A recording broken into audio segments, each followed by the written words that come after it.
രാജ്യത്ത് തെരഞ്ഞെടുപ്പ് പ്രക്രിയയിൽ കേന്ദ്ര സർക്കാർ നാളുകളായി നടത്തിവരുന്ന ആശ്വാസകരമല്ലാത്ത ഇടപെടലുകളെക്കുറിച്ച് രാഹുൽ ഗാന്ധി പറഞ്ഞുകൊണ്ടിരിക്കുന്നു. തെരഞ്ഞെടുപ്പ് കമ്മീഷൻ അതിന് ഒത്താശ ചെയ്യുന്നതിന്റെ നിരവധി തെളിവുകളും പൊതുജനങ്ങൾക്ക് മുൻപിൽ രാഹുൽ നിരത്തുകയുമുണ്ടായി. എന്നാൽ കേന്ദ്ര സർക്കാരും തെരഞ്ഞെടുപ്പ് കമ്മീഷനും യാതൊരുവിധ മാറ്റവും ഇക്കാര്യത്തിൽ ഉണ്ടാക്കാൻ ശ്രമിച്ചിരുന്നില്ല. എന്നാൽ ഇപ്പോൾ ഈ പാർലമെന്റ് സമ്മേളനത്തിൽ തിരഞ്ഞെടുപ്പ് റീഫോംസുമായി ബന്ധപ്പെട്ട ഒരു ചർച്ച കേന്ദ്ര സർക്കാർ ഉൾപ്പെടുത്തിയിട്ടുണ്ട്. അതിൽ പങ്കെടുത്ത് രാഹുൽ ഗാന്ധി താൻ രാജ്യത്തെ ജനങ്ങളോട് നാളുകളായി പറയുന്ന കാര്യങ്ങൾ പാർലമെന്റിലും വിവരിച്ചു.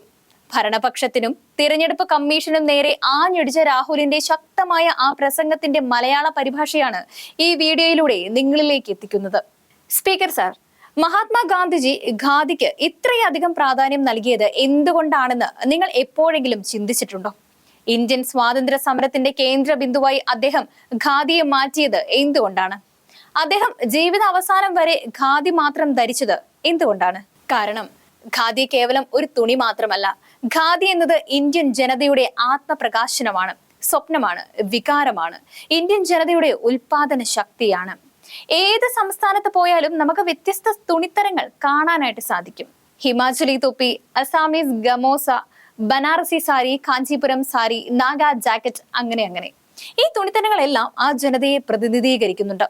അസം ജനത നിങ്ങൾക്ക് ഗമോസ നൽകുമ്പോൾ അവർക്ക് ഒരു തുണി മാത്രമല്ല തരുന്നത്, അവരുടെ ചരിത്രം, പാരമ്പര്യം, ഭാവി, സ്വപ്നം അതെല്ലാം നൽകുകയാണ് ചെയ്യുന്നത്. നാഗകൾ ജാക്കറ്റ് നമ്മെ ധരിപ്പിക്കുമ്പോഴും അതേ കാര്യമാണ്. നമ്മൾ ആ തുണി ധരിക്കുന്നതിലൂടെ അവരോട് ചേർന്ന് നിൽക്കണമെന്ന് അവർ ആഗ്രഹിക്കുന്നു. പക്ഷേ ഈ തുണിത്തരങ്ങൾ മനോഹരമാണ്. എന്നാൽ അല്പം ആഴത്തിൽ നോക്കിയാൽ ഓരോ തുണിയിലും ആയിരക്കണക്കിന് ചെറുനൂലുകൾ പരസ്പരം ചേർന്ന് നിൽക്കുന്നത് കാണാം. ഒരു കാഞ്ചീപുരം സാരിയിൽ സ്വർണ്ണനൂലുണ്ടാകാം, പക്ഷേ ആ സ്വർണ്ണനൂലിന് പച്ചനൂലോ മഞ്ഞനൂലോ ഇല്ലെങ്കിൽ അർത്ഥമില്ല. മറ്റൊരു കാര്യം, സാരിയിലോ മറ്റേത് തുണിയിലോ ആയാലും എല്ലാ നൂലുകളും തുല്യരാണ്.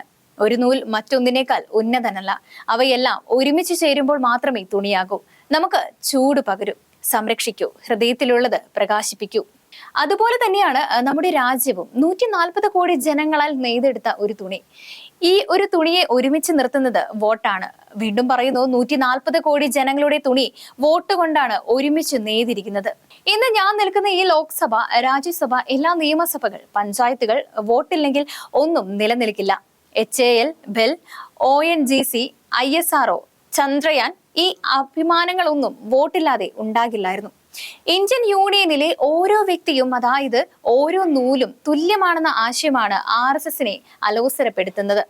തുണി അവർക്കിഷ്ടമാണ്, പക്ഷെ തുണിയിലെ ഓരോ വ്യക്തിയും, അതായത് മതം, ജാതി, ഭാഷ എന്തു തന്നെ ആയാലും തുല്യരാണ് എന്നത് അവർക്ക് സഹിക്കാൻ കഴിയില്ല. കാരണം അവർ സമത്വത്തിൽ വിശ്വസിക്കുന്നില്ല. അവരൊരു ശ്രേണിബന്ധ സമൂഹത്തിലാണ് വിശ്വസിക്കുന്നത്. അതിൽ അവർ തന്നെ മുകളിലായിരിക്കണം. 1948 ജനുവരി 30 മഹാത്മാഗാന്ധിജിയുടെ നെഞ്ചിൽ 3 വെടിയുണ്ടകൾ തുളഞ്ഞു.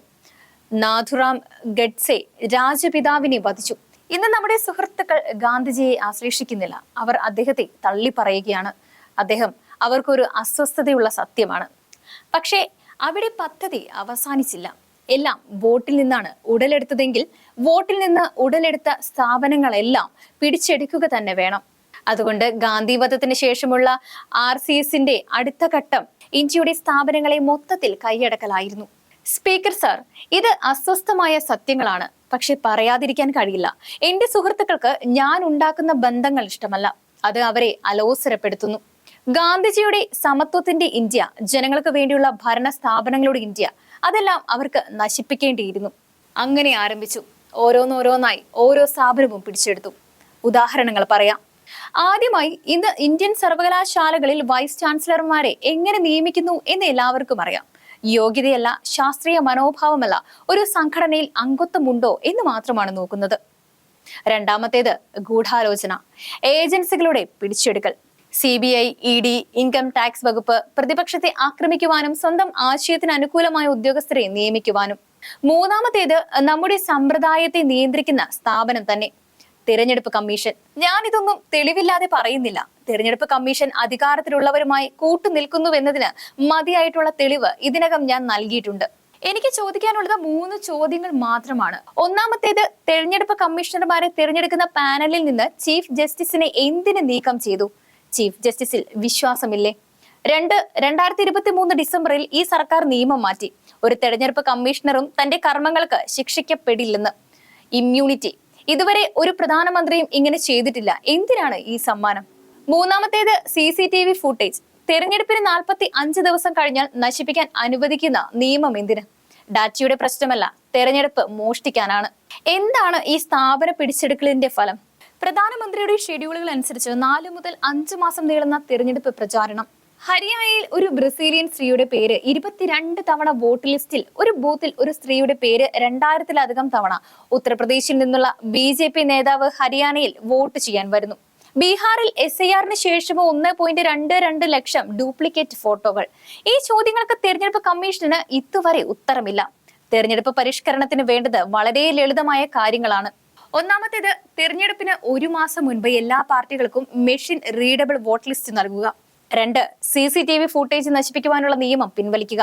3, EVM-ന്റെ ആന്തരിക ഘടന പരസ്യമാക്കുക എന്നിവയാണ്. നമ്മുടെ വിദഗ്ധർക്ക് EVM പരിശോധിക്കാൻ അനുവദിക്കുക. 4, തെരഞ്ഞെടുപ്പ് കമ്മീഷണർക്ക് പൂർണ്ണ ഇമ്മ്യൂണിറ്റി നൽകുന്ന നിയമം റദ്ദാക്കുക. ആ നിയമം ഒരിക്കൽ റദ്ദാക്കും, മുൻകാല പ്രാബല്യത്തോടെ തന്നെ. ഓർത്തോളൂ, ഇന്ത്യ ലോകത്തിലെ ഏറ്റവും വലിയ ജനാധിപത്യം മാത്രമല്ല, ഏറ്റവും മഹത്തരമായ ജനാധിപത്യം കൂടിയാണ്. ഏറ്റവും കൂടുതൽ ജനങ്ങൾ, ഭാഷകൾ, വൈവിധ്യം, ഈ മഹത്തായ രാജ്യത്തെ ഒരുമിച്ച് നിർത്തുന്നത് വോട്ടാണ്. ആ വോട്ടിനെയാണ് ഇവർ ആക്രമിക്കുന്നത്, നശിപ്പിക്കുന്നത്. അവസാനം ഒന്ന് പറയട്ടെ, ഏറ്റവും വലിയ ദേശദ്രോഹ പ്രവൃത്തി എന്ന് പറയുന്നത് വോട്ട് മോഷ്ടിക്കലാണ്. വോട്ട് നശിപ്പിക്കുമ്പോൾ നിങ്ങൾ ഇന്ത്യ എന്ന തുണിയെ, ആധുനിക ഇന്ത്യയെ, ഇന്ത്യ എന്ന ആശയത്തെ തന്നെ നശിപ്പിക്കുകയാണ് ചെയ്യുന്നത്. വോട്ട് ചോരയാണ് ദേശവിരുദ്ധ പ്രവൃത്തി. എതിർ ബെഞ്ചിലുള്ളവർ ദേശവിരുദ്ധ പ്രവൃത്തി ചെയ്യുകയാണ് എന്ന് പറഞ്ഞുകൊണ്ടാണ് രാഹുൽ പ്രസംഗം നിർത്തിയത്.